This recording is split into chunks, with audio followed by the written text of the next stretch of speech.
Hey guys, welcome to Success Galore. Success Galore में आपका हार्दिक स्वागत है। सो गाइस, आज डे 15 है जो हमारी रीजनिंग की सीरीज थी, कंप्लीट रीजनिंग इन 30 डेज। और इसमें हम पढ़ेंगे सिलोजिज्म यानी कि युक्त वाक्य। ये जो सिलोजिज्म है यानी कि जो स्लॉक्स है, ये हर बैंक एग्जाम के लिए तो इंपॉर्टेंट है ही, उसके अलावा ये एसएससी आईबी के साथ साथ ये हर वनडे एग्जाम के लिए बहुत इंपॉर्टेंट है। वैसे तो हम इसको डेली लाइफ में यूज करते हैं, डेली लाइफ में ये हम सबको आता है, लेकिन अगर हम रीजनिंग की बात करें तो रीजनिंग में हम कंफ्यूज हो जाते हैं और क्वेश्चन को गलत कर देते हैं। तो इस वीडियो में मैं बिल्कुल बेसिक से आपको बताऊंगा कि सिलॉक्स को हमें कैसे सॉल्व करना चाहिए। गाइस, अगर आपने इस चैनल को अभी तक सब्सक्राइब नहीं किया है then please subscribe the channel and hit the bell icon. चलिए शुरुआत करते हैं बिना किसी डिले के। अगर मैं सिलॉक्स की बात करूं तो सिलॉजिज्म में यानी कि सिलॉक्स में केवल तीन ही केस होंगे, या तो 100% पॉजिटिव होगा, या 100% नेगेटिव होगा, या फिर पॉसिबली होगा, या तो मे भी हो सकता है या मे नॉट भी हो सकता है। अगर पॉजिटिव स्टेटमेंट है यानी कि सकारात्मक स्टेटमेंट है like this all A are B, कि पूरा का पूरा जो ए है वो बी है, यहां पे हमें कोई कंफ्यूजन नहीं दिख रहा। अगर मैं बात करूं नेगेटिव स्टेटमेंट की, it means no A are B, यानी कि पूरा का पूरा जो ए है वो बी नहीं हो सकता। लेकिन अगर मैं पॉजिटिव स्टेटमेंट की बात करूं, यहां पर 100% ए इज बी। वही नेगेटिव स्टेटमेंट में क्या बोल रहा है कि नो ए आर बी, यानी कि 0% भी ए बी नहीं हो सकता। अगर मैं पॉसिबिलिटी की बात करूं, सम ए आर बी, यानी कि जो ए है उसका कुछ पार्ट बी है। अगर मैं बात करूं सम ए आर नॉट बी, ये दोनों पॉसिबिलिटी के ही केस है। सम ए आर नॉट बी यानी कि जो ए है उसका जो कुछ पार्ट है वो बी नहीं है। एक ये केस, एक तो ये वेन डायग्राम बन गया, एक इसका वेन डायग्राम ये भी बन सकता है कि ये जो ए है इसका ये वाला पार्ट बी नहीं हो सकता, बाकी पूरा बी ए हो सकता है। ये दोनों केस एकदम एकदम आ सकते हैं, जैसा कि कंक्लूजन आपका बोल रहा है उसके अकॉर्डिंग आपको वेन डायग्राम बनाना होगा। चलिए, इसके अलावा और क्या केस हो सकते हैं? Only a few A are B, यानी कि जो ये ए है इसका कुछ पार्ट बी है, केवल कुछ पार्ट बी है। Only A are B. अब इस स्टेटमेंट में आप क्या देखो, केवल ए ही बी है। यहां से आप हिंदी में आप समझ जाएंगे कि जो ये ए है यही भी हो सकता है, इसके अलावा और कुछ भी नहीं हो सकता। लेकिन अगर आपको फिर भी इसमें कंफ्यूजन होता है तो आप इस ओनली को कट कर दिया करिए, बी के आगे आप लिख दो ऑल, और आप इसको रिवर्स पढ़ लीजिए ऑल बी आर ए, यानी कि पूरा का पूरा जो वी है वो ए है। बट आपको ये ओनली माइंड में रखना होगा क्योंकि केवल बी ही ए हो सकता है, ए के अलावा और कोई बी नहीं हो सकता। आगे देखते हैं at least some A are B, यानी कि कम से कम कुछ ए तो भी हैं। अगेन सेम जैसा ओनली फ्यू था वैसा ही केस है कि कम से कम जो ये वाला पार्ट है ए का ये भी हो सकता है। इसे कुछ लोग ऐसे भी बनाते हैं, ये जो ए है इसका जो ये वाला पार्ट है ये बी है। इसके अलावा केवल हम स्टेटमेंट में देखकर कैसे बता सकते हैं कि जो अगर स्टेटमेंट में सम दिया है तो उसका कंक्लूजन केवल सम ही हो सकता है, सम नॉट दिया है तो उसमें सम नॉट ही कंक्लूजन होगा, सही कंक्लूजन जो होगा वो सम नॉट ही होगा। ऑल अगर दिया है तो ऑल भी कंक्लूजन में हो सकता है, वो भी सही होगा। अगर सम भी दिया है तो वो भी सही होगा। नो दिया है तो नो के अलावा सम नॉट भी सही होगा। ये मैं आपको बताऊंगा कल। आज केवल बेसिक करते हैं। अगर हमारे बेसिक क्लियर हो जाएंगे तो हम बिना वेन डायग्राम के भी कैसे बना सकते हैं स्लॉक्स को, ये मैं आपको कल बताऊंगा। अब यहां पर आप ये तो समझ गए होंगे 0% का मतलब नो होता है, 100% का मतलब ऑल होता है। 0 से 100% के बीच में कुछ भी हो वो कहां आता है? सम आता है। ऐसा भी हो सकता है 0% ए इज बी, यानी कि ए का 0% बी है, यानी कि नो ए इज बी। अगर आ जाए 100% तो पूरा का पूरा ए भी हो जाएगा। तो ये आप इन वर्ड से आप समझ सकते हैं। इसके अलावा कुछ कॉम्प्लीमेंट्री पेयर्स होते हैं जिनमें जहां पर हमें ईदर और का कंडीशन लगानी होगी कि या तो ए ऑप्शन फॉलो करेगा या बी कंक्लूजन फॉलो करेगा। तो वो जो कॉम्प्लीमेंट्री पेयर होते हैं वो केवल तीन है। यहाँ पर सम और नो कॉम्प्लीमेंट्री पेयर है, all and some not complementary pair है, और some and some not complementary pair है। कि अगर कोई स्टेटमेंट दी है और आपको कंक्लूजन में उसी से रिलेटेड सम एंड नो एक साथ दिए हुए हैं, ऑल या सम नॉट एक साथ दिए हुए हैं, या फिर सम एंड सम नॉट एक साथ दिए हुए हैं, तो आपको वहां पर ईदर और का केस लगाना पड़ेगा। यानी कि आपको आंसर कौन सा चूज करना होगा? ईदर और। इन शॉर्ट कॉम्प्लीमेंट्री पेयर वहां यूज होते हैं जहां पर जो कंक्लूजन है वो कॉन्ट्राडिक्टरी होते हैं, यानी कि एक दूसरे के विरोधाभासी होते हैं। जैसे सम एंड नो का एक एग्जांपल है कि सम एप्पल आर ऑरेंज, तो कुछ जो एप्पल हैं वो ऑरेंज हैं। नो ऑरेंज आर मैंगो, और बिल्कुल भी ऑरेंज मैंगो नहीं हो सकता। कंक्लूजन क्या है? सम एप्पल आर मैंगो, कि कुछ एप्पल जो हैं वो मैंगो हैं, दिख तो नहीं रहे, तो ये गलत हो गया।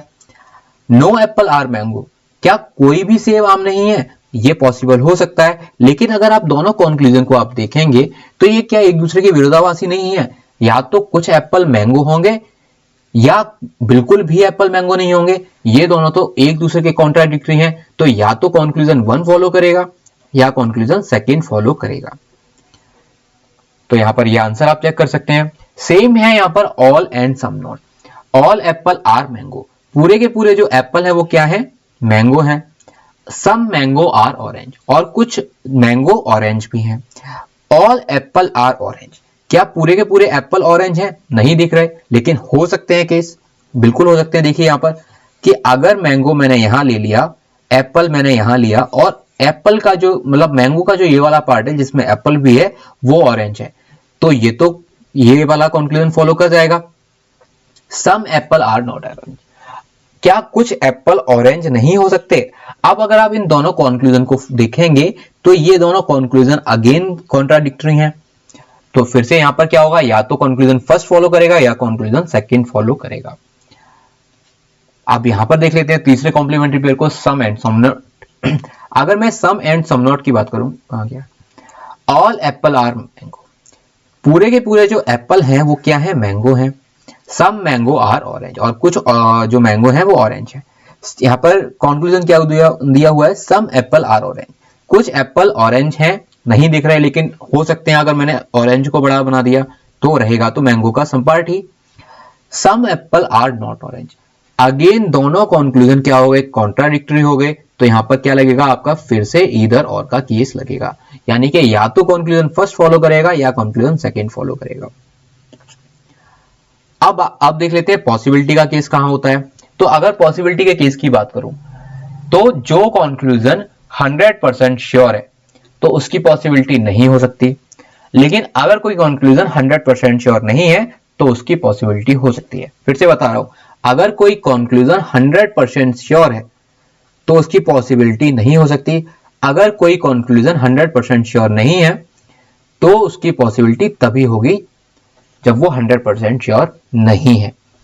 अब देख लेते हैं यहां पर ऑल एप्पल आर मैंगो, कि पूरे के पूरे जो एप्पल हैं वो क्या है? मैंगो है। And some mango are orange, all apple being orange is a possibility, क्या पूरे के पूरे एप्पल जो हैं वो ऑरेंज हो सकते हैं? तो यहां पर ये कंक्लूजन फॉलो कर जाएगा कि हाँ पूरे के पूरे कंक्लूजन फॉलो कर सकते हैं, क्योंकि 100% श्योरिटी नहीं है। अगला क्या है? No orange are mango is a possibility, no orange is a mango, sorry no orange are mango is a possibility, लेकिन सम मैंगो आर ऑरेंज, हाँ कुछ मैंगो तो ऑरेंज है। तो हाँ ये तो मैं 100% श्योर हूं कि ये पॉसिबिलिटी नहीं हो सकती, क्योंकि कुछ तो ऑरेंज जो है वो मैंगो रहेंगे। तो ये वाली पॉसिबिलिटी आपकी गलत हो जाएगी। तो यहां पर क्या आंसर आ जाएगा आपका? Only conclusion 1 will follow. चलिए अब कुछ क्वेश्चंस करते हैं, उनसे आपको और भी अच्छी तरीके से समझ में आएगा। एंड गाइस सिलॉक्स के ना डेली आप 5 ही क्वेश्चन कीजिए। आप एकदम सिलॉक्स अगर लेके बैठ जाएंगे तो आपके बेसिक्स बिगड़ जाएंगे, क्योंकि सिलॉक्स में कंफ्यूजन बहुत होता है। देखिए ये क्या बोल रहा है? ऑल स्पून्स आर बाउल्स, पूरे के पूरे जो स्पून्स हैं वो क्या है? वो बाउल्स हैं। सम बाउल आर ग्लासेस, और कुछ बाउल जो है वो ग्लासेस हैं। सम ग्लासेस आर प्लेट, और कुछ ग्लास क्या है? प्लेट भी हैं। कंक्लूजन क्या है? सम ग्लासेस आर स्पून, कुछ ग्लास जो हैं वो स्पून है। दिख रहे हैं क्या हमें? नहीं दिख रहे, सॉरी कहां गया? सम ग्लासेस आर स्पून, कुछ ग्लासेस जो है वो हमें स्पून दिख रहे हैं, नहीं दिख रहे, तो ये कंक्लूजन गलत हो जाएगा। अगर कोई स्ट्रेट बिल्कुल एकदम सिंपल स्टेटमेंट दिया है, पॉजिटिव स्टेटमेंट दिया है, तो आप सिर्फ वेन डायग्राम को देखो और अपना आंसर लगाओ। अगर कहीं निगेटिव दिया हुआ है या फिर पॉसिबिलिटी का केस दिया हुआ है तो आप उस कंडीशन में आप पूरा बना के देखोगे क्या कोई और वेन डायग्राम भी बन सकता है इसके अलावा। अब दूसरा क्या है, सम प्लेट्स आर बाउल्स, क्या कुछ प्लेट हैं वो बाउल दिख रहे हैं, नहीं दिख रहे, तो ये वाला कंक्लूजन भी गलत हो जाएगा, यानी कि यहां पर क्या आ जाएगा आंसर आपका, neither conclusion 1 nor second follow.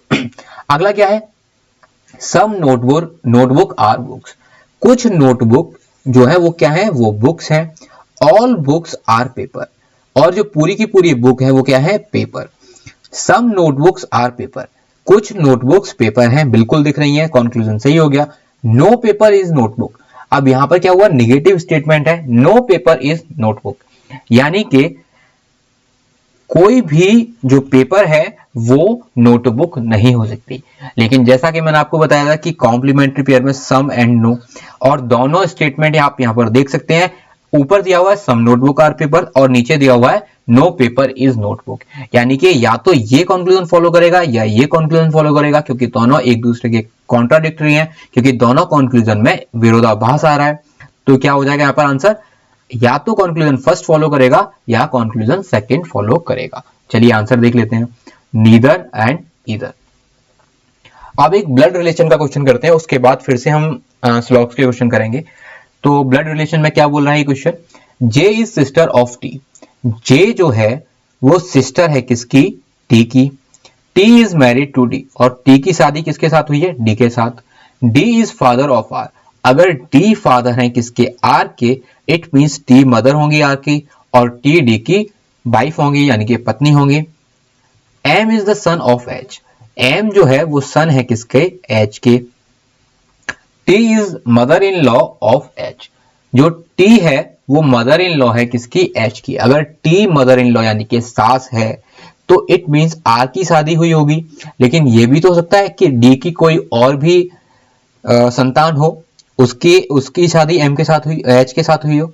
आगे देख लेते हैं, D has only one son and no daughter, अगर डी का केवल एक ही बेटा है यानी कि आर उसका बेटा हुआ, और फिर आर की शादी ही एच के साथ होगी, क्योंकि टी है मदर इन लॉ एच की, तो आर की शादी किसके साथ हुई, एच के साथ, और इन दोनों के बेटे कौन है, एम। आगे देखते हैं, जे इज मैरिड टू बी, जे की शादी अगर बी के साथ हुई है, इट मींस बी कौन होगा, बी मेल होगा और बी जे के पति होंगे। L is daughter of B, और इनकी बेटी कौन है, एल। चलिए आंसर्स देख लेते हैं, सॉरी क्वेश्चंस देख लेते हैं। How is L related to T, how is L related to T, यानी कि मम्मी की बहन कौन हुई, आंट, हिंदी में मौसी हुई। How is M related to D, how is M related to D, पापा के पापा कौन हुए, ग्रैंडफादर। लेकिन पूछा गया यहां पर how is M related to D, M की रिलेशन डी के साथ बतानी है, बेटे का बेटा यानी कि ग्रैंड डॉटर, सॉरी ग्रैंडसन, बेटे का बेटा यानी कि पोता। आगे क्या बोला हुआ है, how is J related to R, J की रिलेशन हमें बतानी है आर के साथ। जे की सिस्टर का बेटा आर है, तो जे आर की कौन होगी, यानी कि मम्मी की बहन कौन हुई, आंट हुई अगेन। जे किस related to R, how is L related to, sorry guys यहां पर ये आंट नहीं होगा, देखिए एल की रिलेशन हमें बतानी है टी के साथ। एल यानी कि मम्मी की बहन, यानी कि एल की आंट हुई, लेकिन टी का ये कौन लगा, टी का एल लगा कौन, नीस, यानी कि भांजी इन हिंदी। तो आंसर देख लेते हैं, niece grandson and aunt, niece grandson and aunt. तो आप यहां पर ये चीजें ध्यान दीजिए कि किसकी रिलेशन किसके साथ पूछी गई है। चलिए अब एक कर लेते हैं ऑर्डर एंड रैंकिंग का question. In a row of girls there are 16 girls between Priya and Natasha, एक कोई रो है गर्ल्स की, उसमें प्रिया और नताशा के बीच में 16 गर्ल्स हैं। अब ये मुझे पता नहीं है कि प्रिया के राइट में नताशा है या नताशा के राइट में प्रिया है। क्वेश्चन देखते हैं पहले, Priya is 32nd from the left end of the row, अगर प्रिया लेफ्ट एंड से 32वीं है,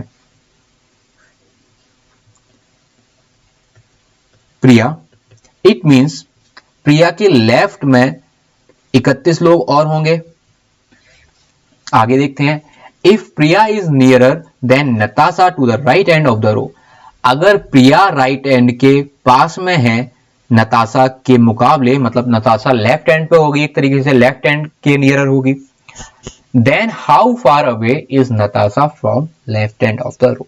देखिए, अगर प्रिया 32वीं है लेफ्ट हैंड से, तो जो नताशा और प्रिया के बीच में 16 लोग हैं, 16 गर्ल्स हैं, वो लेफ्ट में ही होंगे प्रिया के। इट मींस इन दोनों के बीच में यहां 16 होंगे, तभी तो यहां पर नताशा आ पाएगी। अगर 32वीं पोजीशन है प्रिया की, उससे पहले कितनी लड़कियां हैं? 31। अगर हम 31 लड़कियों में से ये जो बीच की 16 लड़कियां हैं इनको डिडक्ट कर दें, तो क्या हमें नताशा की पोजीशन नहीं पता चल जाएगी लेफ्ट हैंड से? तो इनको डिडक्ट कर दीजिए आप, तो यहां पर क्या आएगा 5 and 1, यानी कि नताशा की हमें पोजीशन मिल गई 15th। इसका एक और तरीका है, 32वीं पोजीशन किसकी है? प्रिया की। इसमें से अगर हमने 16 को माइनस कर दिया, यानी कि 16 को हमने डिडक्ट कर दिया, तो क्या आएगा? देख लीजिए, यहां पर आ जाएगा 6 and 1, यानी कि नताशा सहित 16 लड़कियां और बची होंगी। अगर नताशा सहित 16 लड़कियां और हैं, तो नताशा से पहले 15, हाँ, नताशा से पहले कितनी लड़कियां होंगी? आई थिंक मैंने यहां कुछ गलत कर दिया है, 32वीं रैंक है तो नताशा की 15th रैंक होगी और इसमें 16, सॉरी, यहां 31 ही लड़कियां होंगी, मैं थोड़ा सा कंफ्यूज हो गया था यहां पर।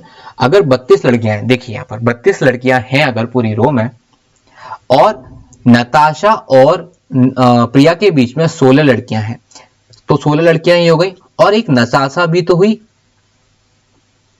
और एक प्रिया भी तो हुई इसमें, यानी कि 2 पोजीशन तो ये हो जाएंगे। तो हमें पूरा कंप्लीटली कितना डिडक्ट करना पड़ेगा? 32 में से हमें 18 डिडक्ट करना पड़ेगा। अगर हमने 18 डिडक्ट किया तो कितना आया? 14 आएगा। और अगर 14 आया, इट मींस नताशा से पहले कितनी लड़कियां होंगी? यहां पर 14 लड़कियां होंगी। सो गाइस, कॉन्सेप्ट क्लियर रखो। अगर आप ये सारी चीजें निकालोगे ना हर क्वेश्चन में, तो आपको अपने आप चीजें आने लगेंगी। तो इसका आंसर क्या हुआ? 15th। या तो आप डायरेक्टली निकाल लो कि अगर प्रिया से पहले 31 लड़कियां हैं और नताशा और प्रिया के बीच में 16 हैं, तो हम सीधे 31 में से 16 माइनस कर दो, तो हमें नताशा की पोजीशन मिल जाएगी, डायरेक्टली आपको मिल जाएगी। अगर आपको कंफ्यूजन हो रहा है, तो आप सिंपली प्रिया की जो पोजीशन थी 32वीं, उसमें से हमने 16 माइनस कर दिया, तो हमें मिल जाएगा, कितना मिल जाएगा हमें? 6 और 4 यानी कि 16 मिल गया। 16 में से फिर आपको 2 पोजीशन तो माइनस करनी पड़ेंगी ना, तभी तो आपको नताशा से लेफ्ट में कितनी लड़कियां ये मिलेंगी। तो नताशा से लेफ्ट में अगर हमें निकालनी है, तो 16 में से हमने 2 माइनस कर दिया, तो कितना आ जाएगा? 14, यानी कि नताशा के लेफ्ट में कितनी लड़कियां हैं? 14। अगर हमें केवल नताशा की पोजीशन निकालनी है, तो हम केवल प्रिया की पोजीशन वहां से अगर माइनस कर देंगे, तो भी हमें नताशा की पोजीशन मिल जाएगी। मैंने पूरा का पूरा क्वेश्चन को एक तरीके से खोल कर रख दिया है, आपको हर एंगल से समझाया है। आई होप अब आपको बहुत अच्छे तरीके से समझ में आया होगा। चलिए आंसर देख लेते हैं। तो ये आंसर है, order and ranking slogs and input output. ये ऐसे टॉपिक हैं, स्लॉग्स को तो आप केवल डेली प्रैक्टिस करके बना सकते हैं, केवल डेली आप प्रैक्टिस करेंगे 4-5 तो ही बन जाएंगे। बट ये जो 2 टॉपिक है ना, इनको आपको बिल्कुल बेसिक क्लियर करना पड़ेगा, तभी जाके आपको ये समझ में आएगा, वरना आप एग्जामिनेशन में गलत भी कर सकते हैं। तो आप हर क्वेश्चन के एकदम डीप तक जाइए और उसी के बाद आप उससे आगे बढ़िए। अगर आप डीप तक जाएंगे तो आपको बेसिक अंडरस्टैंडिंग बहुत क्लियर हो जाएगी। अब एक बार कर लेते हैं डायरेक्शन सेंस का question. Facing toward south, Radhe walked 50 meter before turning to his left and walk 30 meter. Radhe जो है वो साउथ डायरेक्शन में जा रहे थे, 50 मीटर गए हैं यहां से साउथ डायरेक्शन में। 50 मीटर जाने के बाद अगर उन्होंने लेफ्ट लिया, अगर वो साउथ में फेस कर रहे हैं तो लेफ्ट इस डायरेक्शन में होगा, और वहां से उन्होंने कितना ट्रेवल किया? 30 meter. From this point he turn toward north, यानी कि वो ऊपर की तरफ चलते हैं अब, और कितना चलते हैं? Walk for 30 meter. अब यहां से ये 30 मीटर जाते हैं केवल। Before reaching to his friend house, यानी कि यहां पर उनके फ्रेंड का हाउस है। To return to his house he turn left and walk straight 30 meter. अब अगर नॉर्थ डायरेक्शन में फेस कर रहा है तो लेफ्ट इस डायरेक्शन में होगा, और क्योंकि उसने केवल 30 मीटर ही ट्रेवल किया है यानी कि वो यहां पर आ जाएगा। तो यहां पर क्या है, यहां पर जब वो पहुंचा तो उसने उसका घर मिला, यानी कि उसके फ्रेंड के घर से अगर वो लेफ्ट डायरेक्शन में जाता है केवल 30 मीटर दूर तो उसे उसका घर मिल जाता है, यानी कि वो अपने घर पहुंच जाता है। तो क्वेश्चन क्या है, how far is Radhe's house from his starting point. आप देखिए अगर ये जो डिस्टेंस है ये 30 है, क्योंकि ये 30 है, अगर ये 30 है और टोटल जो यहां पर स्टार्टिंग पॉइंट तो ये हुआ ना, इसका स्टार्टिंग पॉइंट से उसके घर के बीच की दूरी कितनी होगी, 50 माइनस 30 यानी कि 20 मीटर। तो स्टार्टिंग पॉइंट से राधे का घर कितना दूर है, केवल 20 meter. In which direction is his friends house from his house, किस डायरेक्शन में उसके घर से उसके दोस्त का घर है। ये ईस्ट डायरेक्शन होती है। अगर मैं डायरेक्शन प्लेन आपको बताया है आपको, तो आप देखिए डायरेक्शन प्लेन, नॉर्थ यहां होती है, नॉर्थ यहां होती है, साउथ यहां होती है, ईस्ट यहां होती है और वेस्ट यहां होती है। ये डायरेक्शन कौन सी होती है, ईस्ट। तो ईस्ट के डायरेक्शन में उसका फ्रेंड का घर है उसके घर से। चलिए देख लेते हैं 20 मीटर एंड ईस्ट। अब ये जो क्वेश्चन है, चलिए इसको भी बना देता हूं मैं। देखिए ऑल हट्स आर मेंशन्स, कि जितनी भी हट्स हैं वो सारी की सारी क्या है, वो मेंशन है। And all mansions are temple, और जितने भी मेंशन है वो क्या है, टेम्पल्स हैं। कंक्लूजन क्या है, सम टेम्पल्स आर हट, क्या कुछ टेम्पल हट है, बिल्कुल सही बात है। सम टेम्पल्स आर मेंशन, ये भी सही बात है कि कुछ टेम्पल मेंशन भी हैं। तो यहां क्या हो जाएगा आपका, बोथ कंक्लूजन फॉलो करेंगे। अब इसको देखते हैं, ऑल पेन्स आर पेंसिल्स, पूरे के पूरे जो पेन हैं वो क्या है, पेंसिल्स हैं।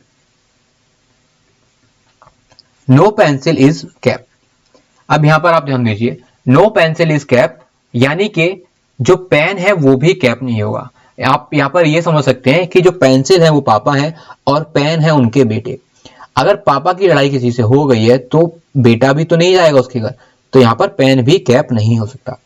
ऑल कैप आर पेंसिल्स, क्या पूरे के पूरे जो कैप हैं वो पेंसिल है, नहीं है। सम कैप आर पेंसिल, क्या कुछ कैप पेंसिल हो सकते हैं, बिल्कुल नहीं हो सकते। तो यहां पर क्या हो जाएगा आपका, नीदर नॉर। तो यहां पर बोथ एंड नीदर नॉर। चलिए अब इसको देखते हैं, all nail polish is a cosmetic, यानी कि पूरी की पूरी जो नेल पॉलिश है वो क्या है, वो कॉस्मेटिक है।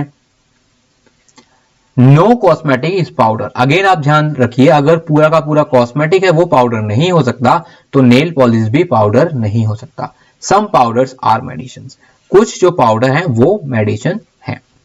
अब देखते हैं, सम पाउडर आर कॉस्मेटिक्स, क्या कुछ पाउडर कॉस्मेटिक्स हैं, बिल्कुल नहीं हो सकते। Some medicine are nail polish, कुछ मेडिसिन है वो नेल पॉलिश क्या है, लेकिन ये हो तो सकती है, यानी कि ये वाला कंक्लूजन आपका सही हो जाएगा क्या, बिल्कुल नहीं, क्योंकि यहां पर हमें नहीं दिख रहा, तो ये वाला कंक्लूजन भी आपका गलत हो गया। Some cosmetics are nail polish, अगर यहां पर दिया होता कि some medicines are nail polish is a possibility तो ये किस सही हो जाता। Some cosmetics are nail polish, कुछ जो कॉस्मेटिक है वो नेल पॉलिश है, तो ये वाला कंक्लूजन आपका एकदम सही है, यानी कि कंक्लूजन 3 इज ट्रू, यानी कि कंक्लूजन 3 ही फॉलो करेगा। अब एक कर लेते हैं कोडेड इनइक्वालिटी का क्वेश्चन। जैसा कि मैंने आपको बताया कि मैजिक बॉक्स आप बनाइए और आप विद टाइम, यानी कि मैक्सिमम अगर 5 क्वेश्चन है तो 2 मिनट के अंदर आप इनको, मैक्सिमम टाइम बता रहा हूं कि 2 मिनट के अंदर आप इसको बना लेंगे। अब क्या दिया हुआ है, P is neither smaller than nor equal to Q। अब देखिए मैं, आप अगर कोई फर्स्ट टाइम देखा है तो उसे भी बता देता हूं, यहां होता है ग्रेटर देन का साइन, यहां होता है ग्रेटर देन, इक्वल यहां होता है लेस देन, यहां होता है लेस देन इक्वल, सॉरी मैंने उल्टा कर दिया, यहां होता है ग्रेटर देन, यहां होता है ग्रेटर देन इक्वल, यहां होता है लेस देन, यहां होता है लेस देन इक्वल, और बीच में क्या होता है, इक्वल टू का sign. P is neither smaller than nor equal to, अगर नेगेटिव स्टेटमेंट है तो जो साइन है उसके डायगोनली अपोजिट चली जाइए। साइन क्या है, स्मॉलर और इक्वल, स्मॉलर और इक्वल यहां पर है, लेकिन नेगेटिव अगर है तो आप डायगोनली अपोजिट, यानी कि यहां आ जाएंगे तो ये डॉलर यहां बन जाएगा। P is not smaller than Q, smaller यहां पर है लेकिन क्योंकि नेगेटिव स्टेटमेंट है तो आपका साइन फिर से डायगोनली अपोजिट होके स्टार यहां पर बना देंगे। P is neither smaller than nor greater, अगर छोटा नहीं है बड़ा नहीं है यानी कि इक्वल होगा, यानी कि एट द रेट आपका कहां आ जाएगा, बीच में आ जाएगा। P is neither greater than nor equal to Q, greater than equal नहीं है यानी कि छोटा होगा, यानी कि परसेंटेज आपका यहां आ जाएगा और जो बचा वो तो आपका अपने आप यहां आ जाएगा। फिर भी आप चेक कर लीजिए, P is not greater than है लेकिन नेगेटिव स्टेटमेंट है तो आपका डायगोनली अपोजिट यानी कि यहां आ जाएगा। अब देखते हैं कि स्टेटमेंट एंड कंक्लूजन क्या है। T को D के घर जाना है, T को अगर D के घर जाना है यानी कि T K के घर गया और K से D के घर गया, राइट डायरेक्शन में जा रहे हैं तो यानी कि साइन चेंज नहीं होंगे, और अगर कोई लेफ्ट डायरेक्शन में जाता है तो साइन मतलब अपोजिट हो जाते हैं। अगर साइन ये डॉलर दिया हुआ है तो साइन अगर लेफ्ट में जा रहा है तो परसेंटेज साइन आएगा इन आंसर। देखो T K के घर जा रहा है और K C के घर जा रहा है क्योंकि दोनों राइट डायरेक्शन में जा रहे हैं, और कंपैरिजन किस में हो रहा है, डॉलर में हो रहा है और कॉपीराइट में हो रहा है, लेकिन डायगोनली अपोजिट तो कंपैरिजन होता ही नहीं है, यानी कि ये कंक्लूजन गलत हो गया। D को M के घर जाना है, अगर D को M के घर जाना है तो D पहले K के घर जाएगा, K T के घर जाएगा और T कहां जाएगा, M के घर। Copyright dollar and percentage, copyright dollar and percentage, left direction में जा रहे हैं तो सारे के सारे साइन भी चेंज हो जाएंगे, बट ये दोनों के दोनों नहीं हो पाएंगे। देखिए कॉपीराइट अगर लेफ्ट में जा रहा है यानी कि स्टार यहां पर आ जाएगा, के टी के घर जा रहा है, डॉलर है लेफ्ट डायरेक्शन में ही है तो डॉलर की जगह क्या आ जाएगा, परसेंटेज आ जाएगा, परसेंटेज की जगह क्या आ जाएगा, डॉलर आ जाएगा। अब देखिए ये सारे के सारे नहीं हो पाएगा क्योंकि कंपैरिजन कहां होता है, केवल अपर हाफ में होगा या फिर केवल लोअर हाफ में होगा, तो ये वाला कंक्लूजन भी आपका गलत हो गया। अब देख लेते हैं अगले को, एन को एफ के घर जाना है, तो एन को एफ के घर जाना है यानी कि एन बी के घर गया और बी एफ के घर गया। परसेंटेज और एट द रेट, क्योंकि दोनों लेफ्ट डायरेक्शन में जा रहे हैं यानी कि दोनों के साइन चेंज होंगे, परसेंटेज क्या हो जाएगा, डॉलर हो जाएगा, और एट द रेट क्या हो जाएगा, एट द रेट, तो एट द रेट ही रहेगा क्योंकि बराबर तो बराबर ही होता है। तो डॉलर और एट द रेट में छोटा क्या है, डॉलर, तो यहाँ पे क्या डॉलर है, तो ये वाला कंक्लूजन आपका फॉलो कर गया। एच को एफ के घर जाना है, एच एन के घर गया, एन बी के घर गया और बी कहां गया, एफ के घर। Copyright, percent and at the rate, again आपके साइन, क्योंकि ये लेफ्ट डायरेक्शन में जा रहे हैं तो साइन चेंज होंगे, तो एट द रेट का क्या हो जाएगा, एट द रेट का तो एट द रेट ही रहेगा, परसेंटेज का हो जाएगा डॉलर और कॉपीराइट का हो जाएगा स्टार। अगेन यहाँ पे डॉलर ही आपका आएगा क्योंकि डॉलर छोटा है। अब डॉलर छोटा नहीं है, जो हमारा यहाँ पे क्या होता है, 1 होता है, यहाँ 2 होता है, यहाँ 3 होता है, यहाँ 1 डैश 2 डैश और 3 डैश होता है। तो 1 यहाँ कंपैरिजन किस में हो रहा है, डॉलर यानी कि 1, एट द रेट यानी कि 3 और स्टार यानी कि 2। इसमें क्या छोटा है, इसमें 1 छोटा है, इसीलिए मैंने बोला कि डॉलर छोटा है। तो ये वाला भी आपका कंक्लूजन फॉलो कर गया, यानी कि यहाँ पर दोनों के दोनों कंक्लूजन फॉलो करेंगे। आगे देख लेते हैं, जे को एम के घर जाना है, जे के घर जाएगा, के एम के घर जाएगा। Copyright at the rate, copyright और एट द रेट, क्योंकि लेफ्ट डायरेक्शन में आ रहे हैं तो साइन चेंज हो जाएगा, साइन चेंज हो जाएगा यानी कि साइन अपोजिट हो जाएगा, साइन अपोजिट हुआ तो साइन स्टार होगा। तो ये वाला कंक्लूजन आपका गलत हो गया। जे को फिर से एम के घर जाना है, अगेन यहाँ पर स्टार नहीं दिया तो ये वाला कंक्लूजन भी आपका गलत हो जाएगा। अब आप यहाँ पर ध्यान दीजिए, यहाँ पर नीदर और क्यों नहीं आएगा। देखिए दोनों एलिमेंट जो है वो सेम है, दोनों के दोनों जो लेटर्स हैं वो सेम है और सेम पोजीशन पर है, और दोनों के दोनों जो सिंबल हैं या दोनों के दोनों जो साइंस हैं वो अलग हैं, और दोनों ही कंक्लूजन गलत है। तो ये केस किसका होता है, ये केस होता है ईदर और का, यानी कि यहां पर या तो कंक्लूजन फर्स्ट फॉलो करेगा या कंक्लूजन सेकंड फॉलो करेगा। आगे देख लेते हैं, के को एन के घर जाना है, के आर के घर जाएगा, आर से एन के घर जाएगा, at the rate star change होकर कॉपीराइट, यानी कि ये वाला कंक्लूजन फॉलो कर गया। बी को के घर जाना है, यानी कि राइट डायरेक्शन में जा रहा है, यानी कि सिंबल चेंज नहीं होंगे। Dollar star and at the rate, dollar star and at the rate, छोटा क्या है डॉलर, तो यहाँ पर डॉलर है, यानी कि यहाँ पर भी क्या हो जाएगा आपका, बोथ कंक्लूजन फॉलो करेंगे। जे को एन के घर जाना है, जे के घर जाएगा, के एन के घर जाएगा, कॉपीराइट एंड डॉलर कंपैरिजन हो ही नहीं सकता। देखिए आप यहाँ पे कॉपीराइट यहाँ पर है और डॉलर यहाँ पर है।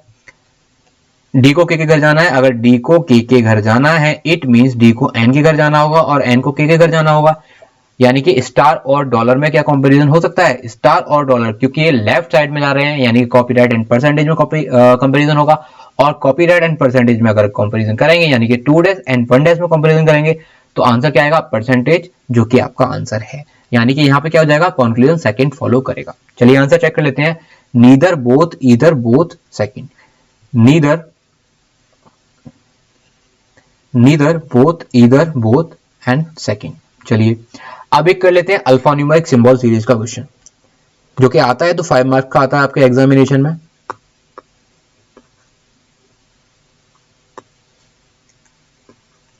देखिए क्वेश्चन क्या बोल रहा है, how many such symbols are there in the above arrangement each of which is immediately preceded by a vowel and immediately followed by a number.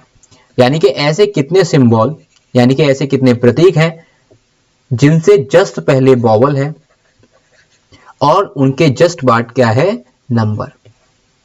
यानी कि ऐसे कितने प्रतीक हैं जिनसे पहले स्वर है और उनके बाद नंबर भी यानी कि संख्या भी है।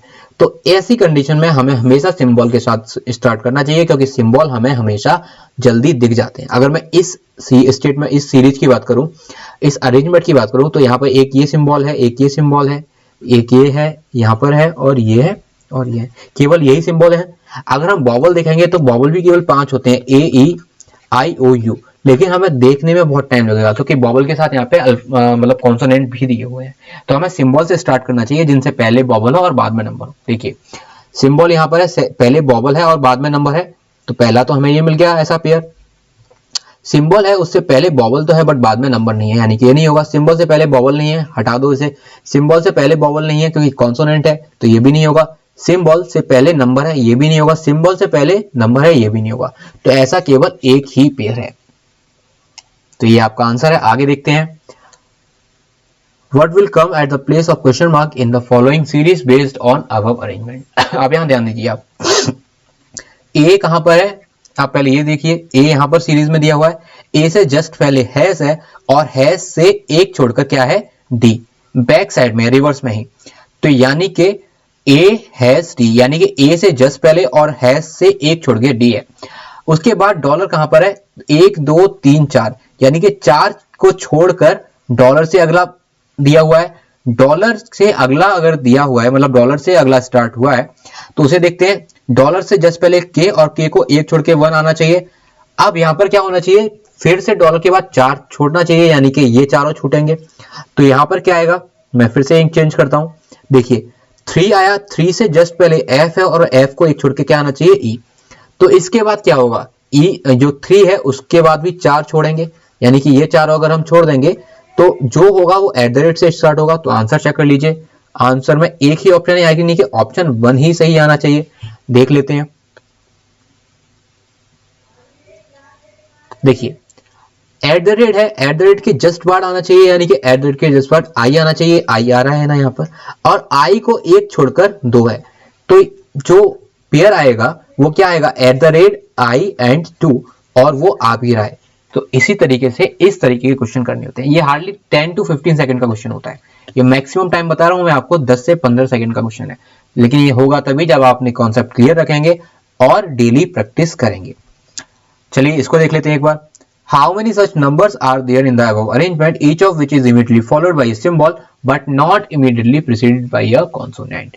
यानी कि ऐसे कितने नंबर हैं जिनके बाद तो सिंबल आ रहा है बट उनसे पहले क्या नहीं आ रहा, कॉन्सोनेंट नहीं आ रहा। यानी कि ऐसी कौन सी संख्या है जिनसे पहले व्यंजन नहीं आ रहा लेकिन उनके तुरंत बाद प्रतीक आ रहा है। तो ऐसे केस में फिर से हमें सिंबल से स्टार्ट करना चाहिए। देखिए सिंबल यहाँ पर है, यहाँ पर है, यहाँ पर है, ये है सिंबल, ये है और ये है।